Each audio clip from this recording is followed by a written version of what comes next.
Hola, ¿cómo están? Bienvenidos. Les deseamos una muy feliz Navidad a todos. Ojalá que hayan pasado junto a la familia en las condiciones en las que, bueno, nos han aconsejado pasar estas fiestas, pero bueno, que todo sea lo mejor posible. Estamos en este programa especial, como les habíamos dicho en el día de ayer, repasando algunas de las notas más interesantes que hemos tenido a lo largo de este año 2020. En lo que hace a las novedades vinculadas a los medios de comunicación, la creación de la SECAN, la Secretaría de Comunicaciones Audiovisuales a nivel nacional, dirigida por el periodista Gerardo Sotelo, que, bueno, nos acompañó hablando de distintos tópicos que hacen a la televisión pública, a la nueva realidad en materia de servicios de comunicación y en el potente rol que pretende jugar el Estado precisamente en los medios.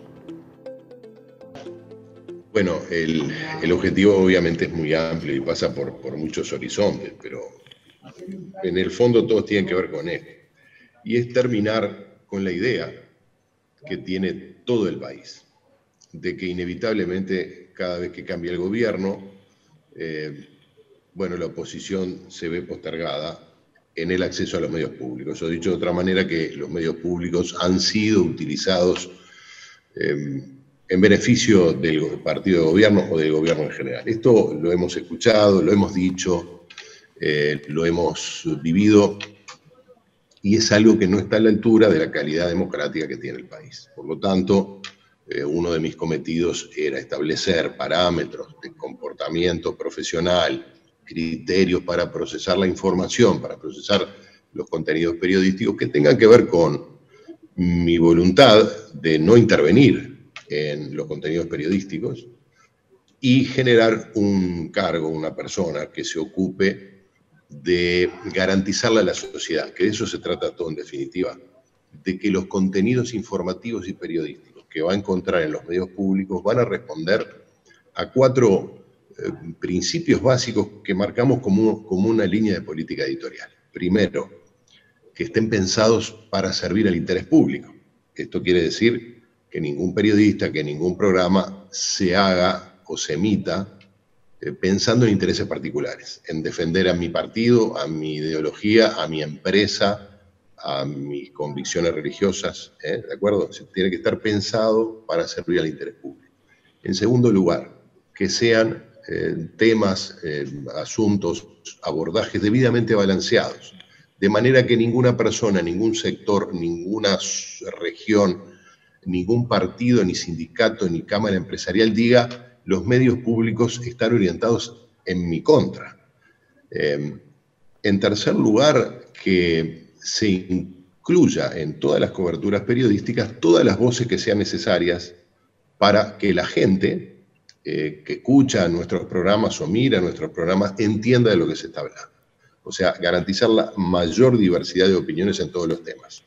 Y por último, que hagamos todo esto con un criterio de imparcialidad. Es decir, los periodistas de los medios públicos, los informativos, los programas periodísticos de los medios públicos no son parte en los temas controversiales, no están a favor ni en contra de nadie. Esos son los criterios que definimos, criterios, hay otros, pero estos son los fundamentales de política editorial. Entonces, le encomendé a quien está ahora ocupando esta tarea, que no existía en el Uruguay, a diferencia de lo que pasa en otros medios de países de alta calidad democrática como el Uruguay, donde hay alguien en los organismos de medios públicos que se encarga de garantizar estos criterios mínimos. Esto no significa en absoluto, no puede significar controlar la iniciativa de los periodistas, qué temas quieren tratar, cuáles creen que son las noticias, cómo creen que es mejor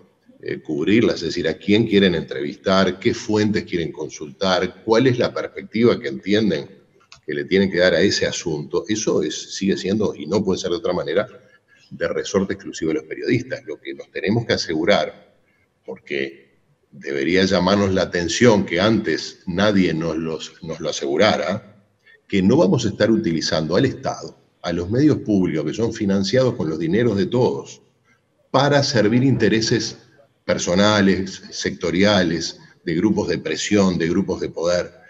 Es eso lo que quisimos hacer al comienzo, pensando que además hay un largo trecho para recorrer en línea con lo que son los grandes medios públicos del mundo. Porque el primer objetivo, obviamente el objetivo es informar y que la gente se entere de los distintos aspectos, de los temas que hacen a su vida cotidiana en las distintas esferas de la vida, garantizarle que estamos trabajando para servir al interés público. Ese es un poco el sentido que tiene todo este asunto que se ha armado a raíz de cuestiones tan elementales. Ahora, pensando en lo que es la cobertura que los medios públicos tienen en todo el territorio nacional y el trabajo de los corresponsales, de los periodistas, etcétera, ¿de alguna manera le van a bajar línea a esos periodistas para lo que pueden o no pueden preguntar? Vos recién decías que eso va a ser resuelto de los periodistas, pero de repente un periodista hace una pregunta incisiva con cierto sesgo desde el punto de vista ideológico de intereses que hasta ahora se podía hacer en una entrevista. ¿El periodista va a recibir algún lineamiento de lo que puede o no puede preguntar? No, los lineamientos son estos. El periodista tiene toda la libertad del mundo para preguntar lo que quiera. ¿Pero obviamente, qué hacen? Si hay una pregunta que se sale de los lineamientos, directamente se corta, no sale. No. A ver, si hay una pregunta que se sale de los lineamientos, tenemos un periodista que cometió un error.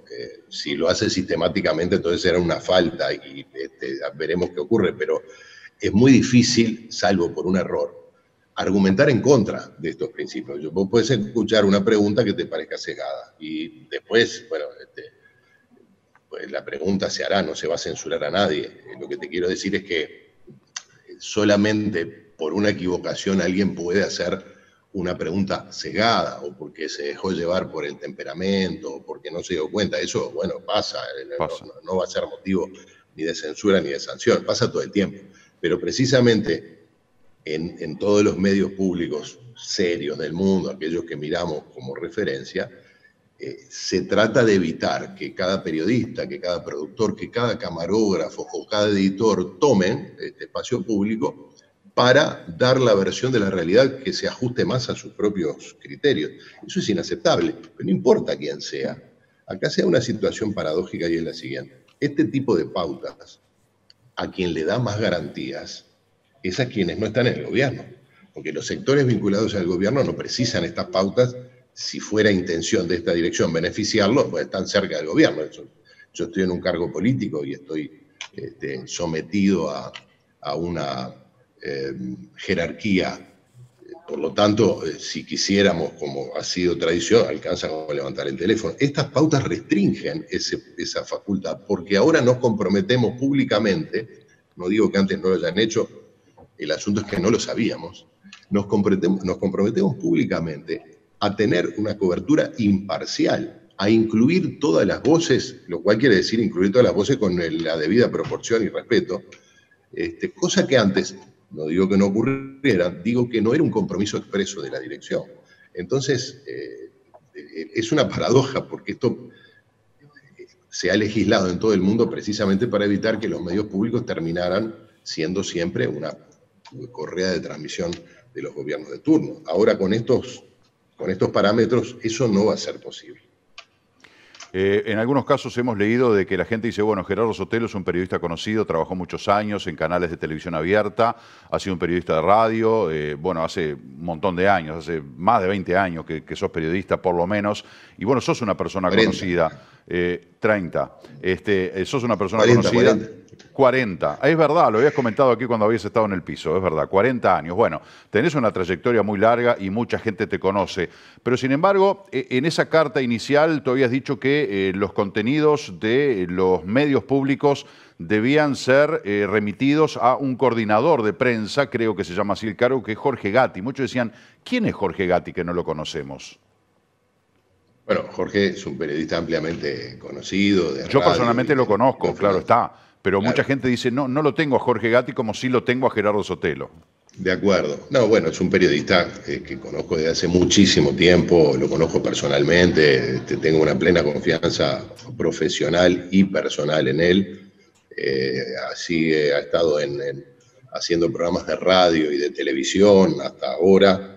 Ha estado con Miguel Nogueira en Azul FM, en las mañanas, en Buscadores, en TNU también. Ha estado aquí en Canal 11 también.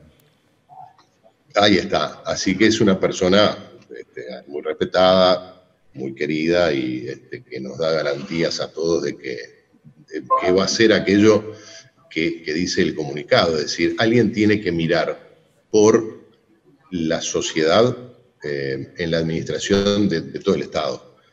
Nosotros estamos administrando bienes públicos, por lo tanto nos debemos a quienes son los verdaderos propietarios, que es la comunidad. En el caso de los medios de comunicación, nosotros tenemos que asegurarle a la gente que vamos a hacer todo lo que está a nuestro alcance, obviamente respetando la libertad y los derechos de todas las partes, especialmente los trabajadores, de que vamos a generar contenidos audiovisuales lo más interesante, entretenidos, atractivos, profundos, que sea necesario, con unos criterios de respeto a la enorme diversidad de una sociedad abierta y madura como es la sociedad uruguaya, que por suerte incluye gente de todos los partidos, de todas las orientaciones religiosas, filosóficas y estilos de vida imaginables. Ese es un poco el criterio.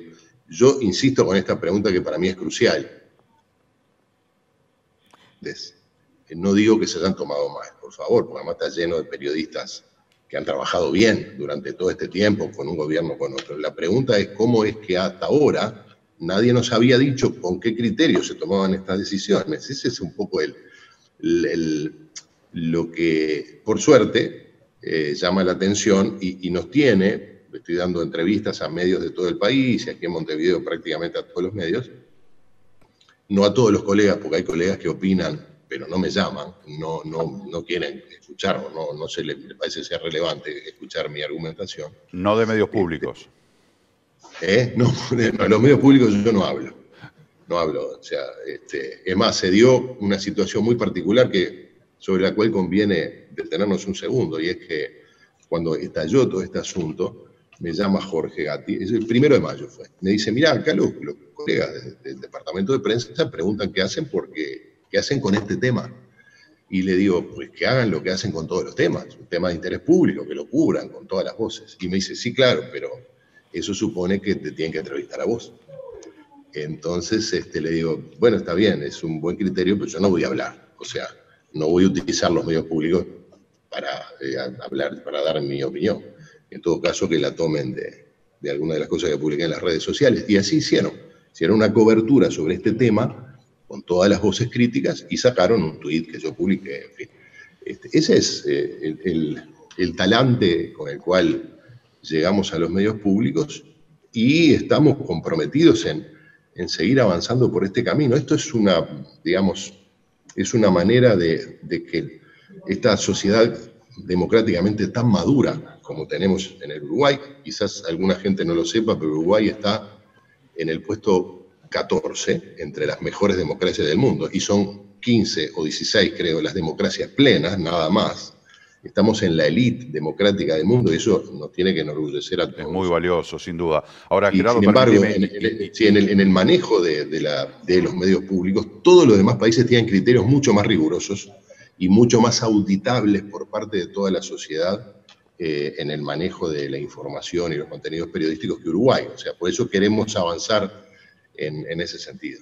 Antes de darle paso a Florencia, que tiene preguntas para vos, ¿no te parece que es mejor que salgas vos a hablar y no que estén levantando lo que publicás en una red social, que vos usás Twitter? Son 140 caracteres, como que allí plasmar un concepto de repente es un tanto superficial, que capaz que es mejor brindar una entrevista y que la gente, como vos decías, estás en un medio público que se financia con la plata de la gente, que conozca la opinión de quien está al frente de esta dirección.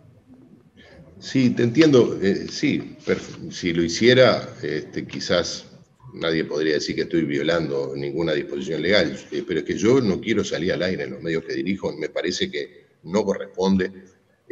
Tendría que exponer a un periodista que trabaja de algún modo bajo mi mando a que me entrevistara. No, pero por ejemplo ahora te estoy entrevistando yo. Claro, pero tú estás en un medio privado, ¿no? Está bien.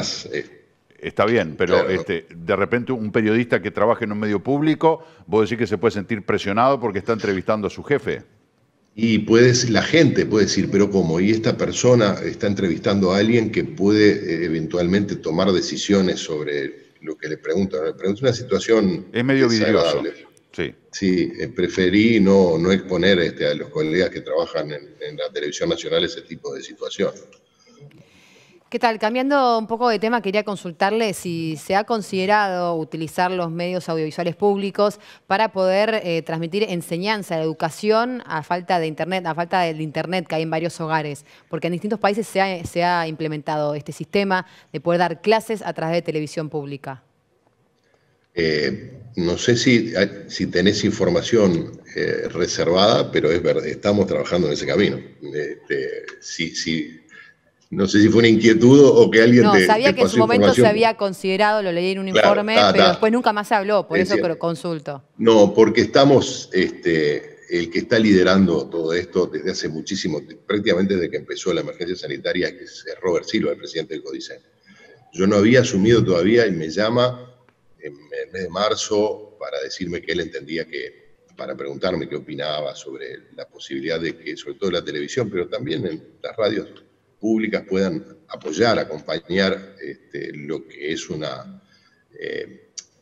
las consecuencias sobre el sistema educativo de la emergencia sanitaria. Yo le dije, me parecía que era un cometido propio de los medios públicos, que con muchísimo gusto. Después yo asumí, él había avanzado bastante con el plan Ceibal, tuvimos un par de reuniones y ya está trabajando un equipo profesional para ultimar detalles, para convertir la necesidad del sistema educativo de llegar, sobre todo a niñas, a niños, adolescentes de los segmentos más pobres, que están más lejos por distintas razones de la conexión a través de las plataformas digitales, con un programa de televisión que nosotros entendemos que tiene que ser antes que nada un programa de televisión, de manera que sea atractivo de ver. La gente que está trabajando en eso, hay una productora privada, hay una compañera acá de programación que está metida en eso, están avanzando porque es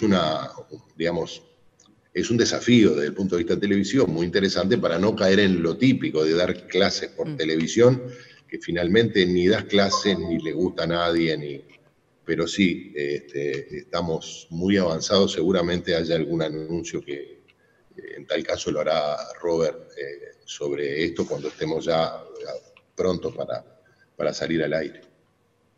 Y quería consultarle, por otro lado, cuál es su opinión o su punto de vista respecto a la última conferencia de prensa que se hizo con la participación de varios comunicadores y periodistas del interior. ¿Qué pudo ver, qué pudo observar sobre esto y con qué frecuencia usted cree que se tendría que hacer, ¿no? Porque en principio se había hablado, si no me equivoco, una vez por mes. Sabés que uno de los énfasis que quiero poner en esta gestión, y se lo comentaba al presidente de la República hace 3 días, que me invitó a que lo visitara, estuvimos hablando un rato muy largo, contándole en qué andábamos.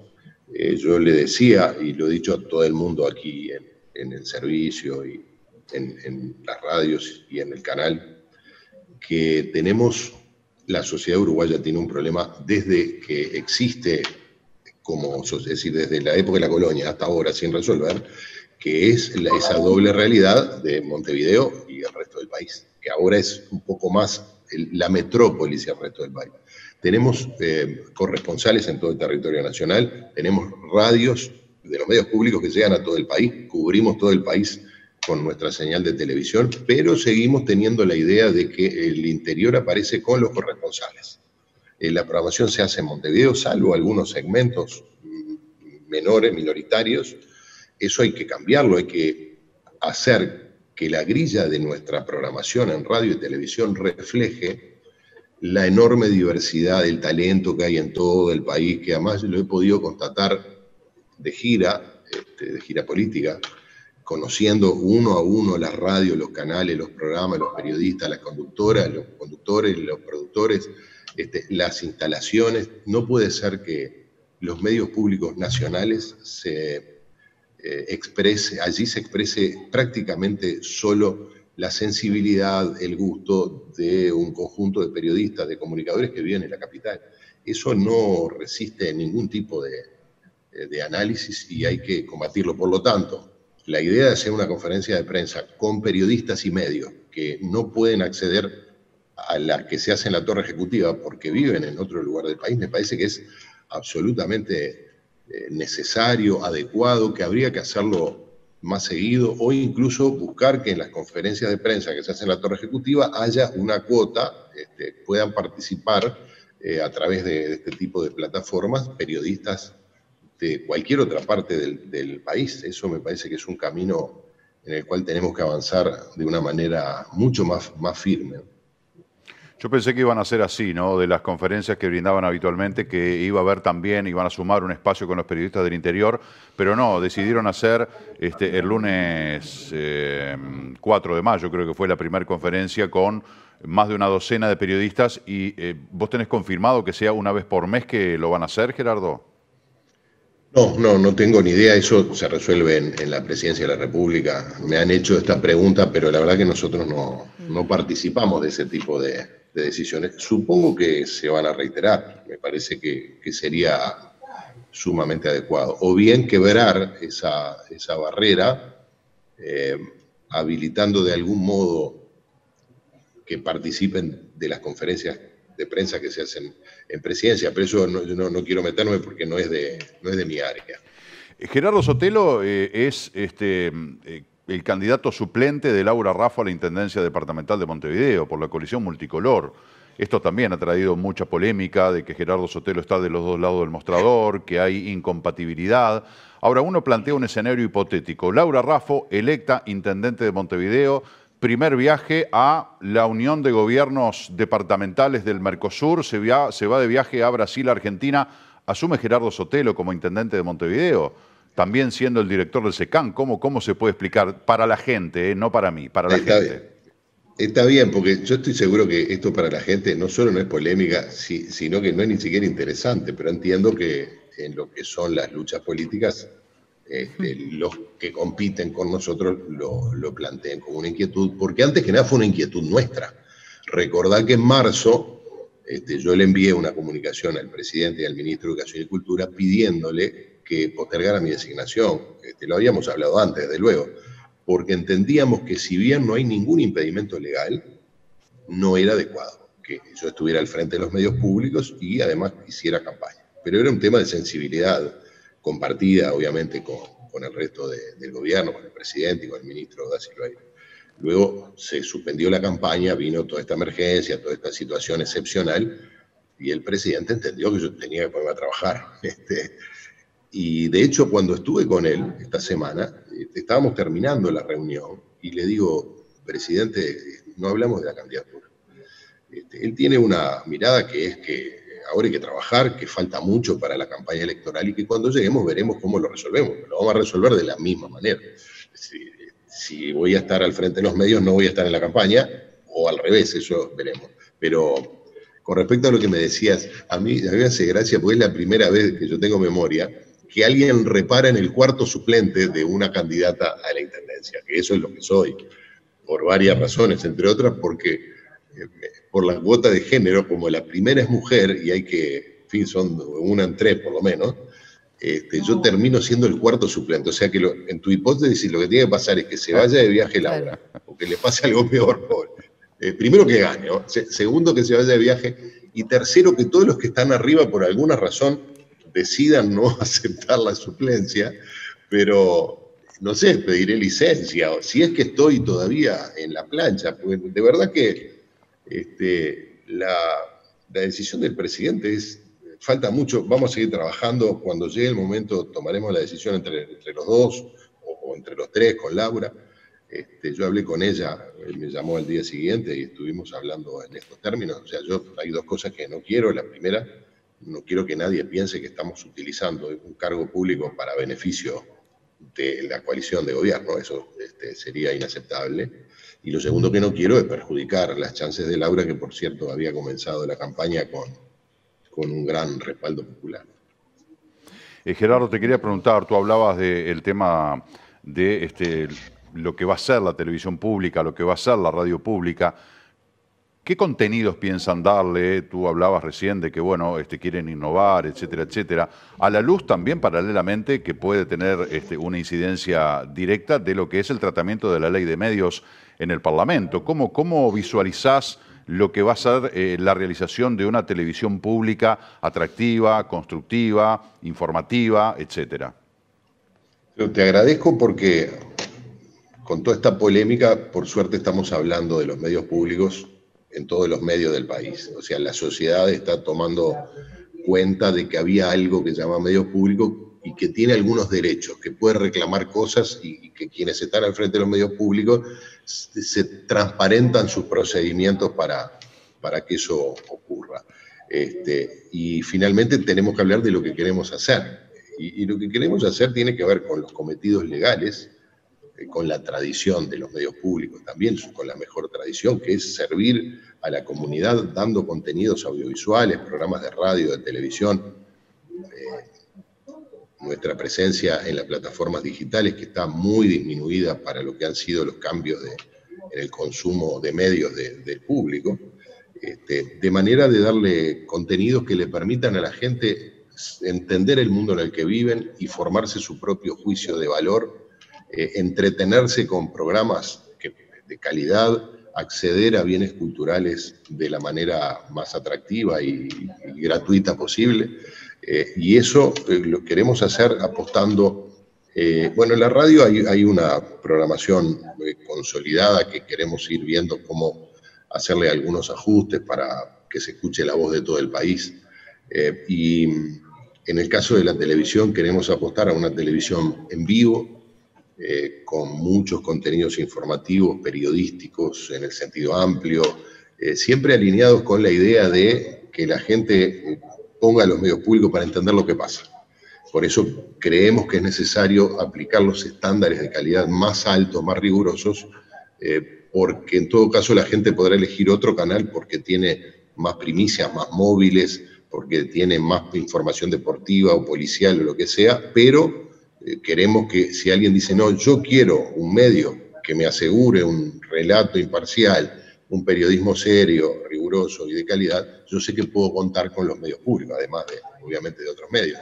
Y queremos también, en este sentido, tener una presencia en todo el país, que la tenemos por la vía de la tecnología, de nuestras repetidoras, de nuestras frecuencias en todo el país, del cable y de otros sistemas, obviamente también de Internet, pero que queremos hacer el camino inverso. O sea, queremos abrirnos a los contenidos generados por colegas, por productores, por gente que trabaja muy dignamente en el interior. Eso es una de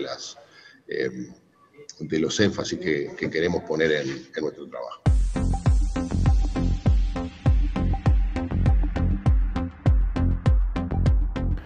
Y también hemos tenido el trabajo de Florencia Sagasti y de Marcelo Biurrun en los móviles de la mañana del 11. Hemos seleccionado algunas de las intervenciones más interesantes, por ejemplo, la Asociación de Salvataje de Rescate Marítimo, ADES. Guillermo Techera, un referente de ADES en Maldonado, nos contó algunas de las características de esta labor tan particular.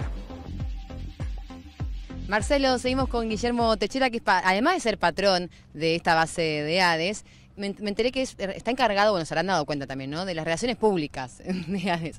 Por eso tanta parla también, ¿no es cierto? Sí. Debo de reconocer que nos gusta mucho hablar también, ¿no? Y bueno. Y cambiamos de sede. ¿Dónde estamos? Bueno, ahora estamos a bordo de la ADES 12, propiamente, que es la unidad madre de la base 3. La base 3 cuenta con esta unidad todo tiempo y cuenta también con un bote semirrígido que es el ADES 15. O sea, en total tenemos acá en Punta del Este 2 unidades. Y estamos protegidos. Yo también me cargué el chaleco, que no saben lo que pesa. Y con el calorcito está complicado, pero tiene una explicación el peso y lo que tiene adentro. Sí, correcto. Hoy por hoy, de acuerdo, si la gente hace un poco de memoria, antes el antiguo sistema de lo que eran los chalecos salvavidas eran más enteros, eran más grandes. Bueno, estudios formalmente de gente que se dedica a esto ha comprobado de que la mayoría de las muertes en el mar son por hipotermia. Entonces, hoy por hoy ya se ha evolucionado mucho lo que es el chaleco salvavidas con la intención de que sea más rígido. Se tira de esta pequeña palanquita, si la ves, tiras y esto, digamos, se infla y te permite tener movimiento de brazos y que el cuerpo, digamos, no se enfríe más, ¿no? Esto a su vez cuenta con un arnés que en la medida cuando uno va en temporal o va trabajando, este tipo de arnés se coloca hacia acá. Entonces uno puede trabajar y puede moverse y en la medida que por H o por B una ola te saque, digamos, de la embarcación, tú quedas prendido en todo momento, ¿verdad? O sea, son digamos, los sistemas de seguridad que uno tiene cuando está trabajando a bordo, ¿no? ¿Y por qué tenemos la bandera de Japón en el chaleco? Bueno, esto es meramente porque fue la Embajada de Japón la que en su momento le donó a ADES, como tantas distintas embajadas a nivel de representatividad en Uruguay colaboran, ¿verdad? Tanto la Embajada de España como la de Alemania, la Embajada de Portugal, son todos distintas, y ni que hablar un poco la entidad madre que para nosotros es la Embajada de Su Majestad del Reino Unido de Inglaterra, que también es quien le aporta y mucho a ADES central, ¿verdad? Y hablando del accionar de ADES, ¿cuáles fueron los últimos trabajos que realizaron aquí en el país y en Maldonado? Mirá, últimamente nosotros acá en Maldonado este verano hemos tenido un gran movimiento a través del ADES 15, colaborando en lo que fue la mayoría de las custodias de las regatas, tanto que se han hecho a nivel de vela, como de natación y como de kayak. Hemos colaborado aproximadamente en unas 6 o 7 en las que se han hecho durante esta temporada.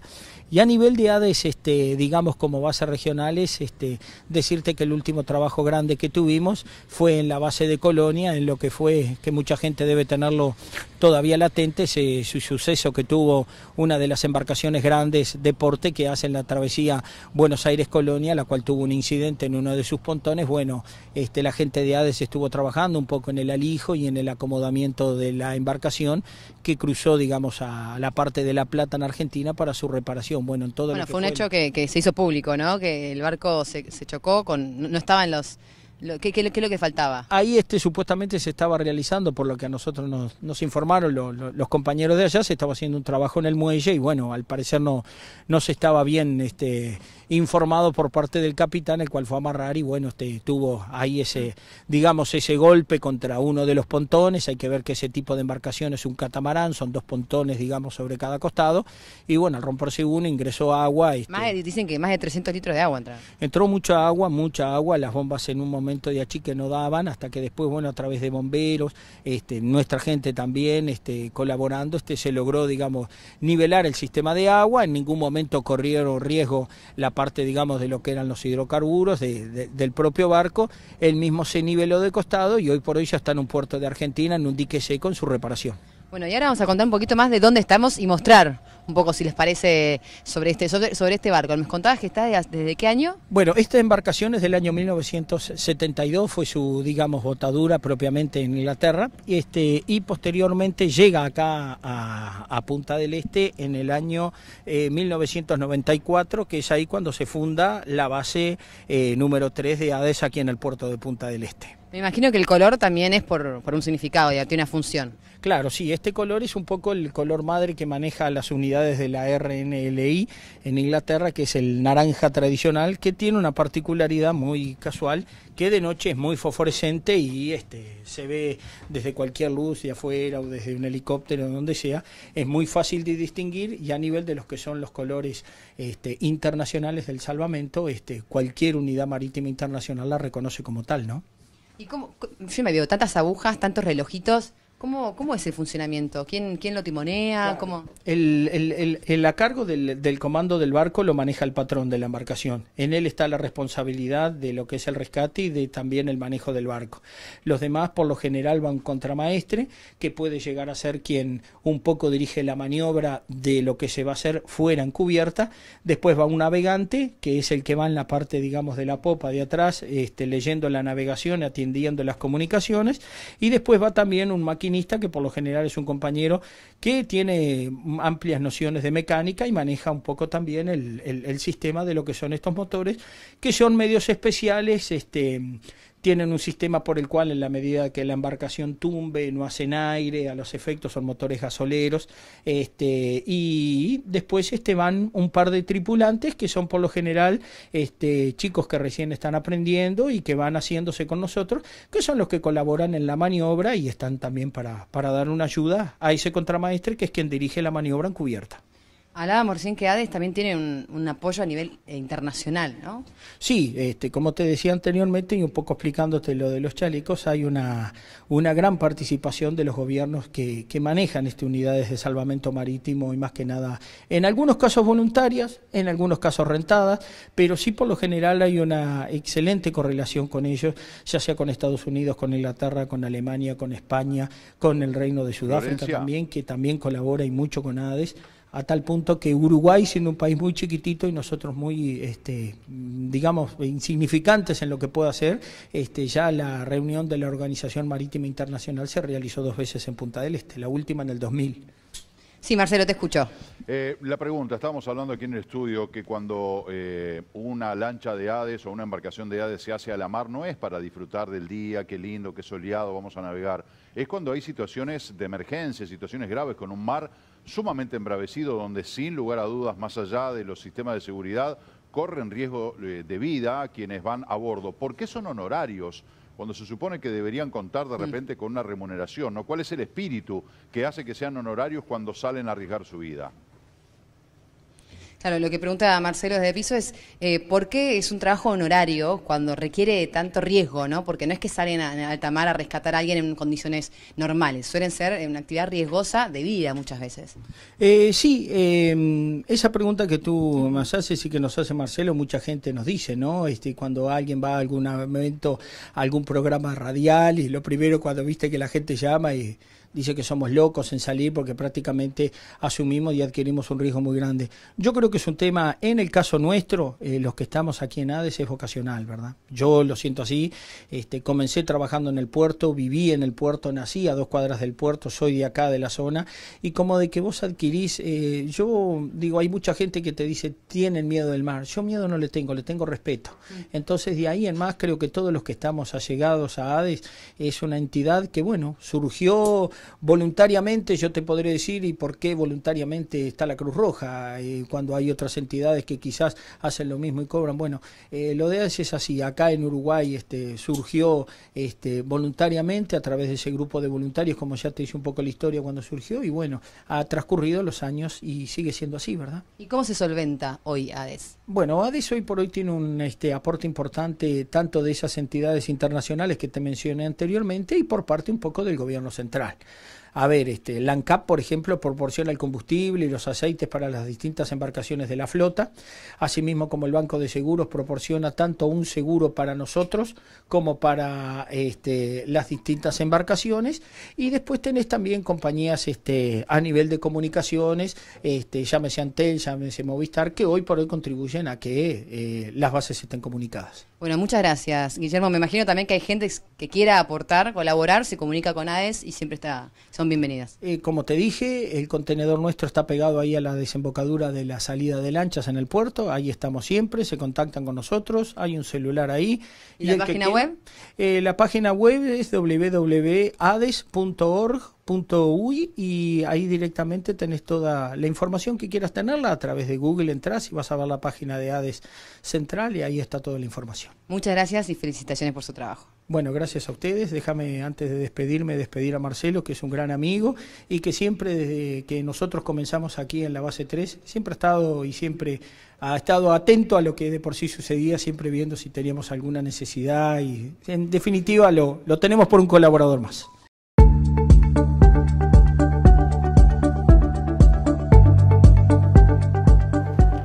En este caso, el trabajo en la Cámara fue de Julio Rabasa. Ya vamos a tener otros móviles también con el trabajo de Marcelo Biurrun, que ha estado durante todo el año trabajando en exteriores con Florencia Sagasti y ocasionalmente también con Laura Fernández. Hacemos una breve pausa y ya regresamos.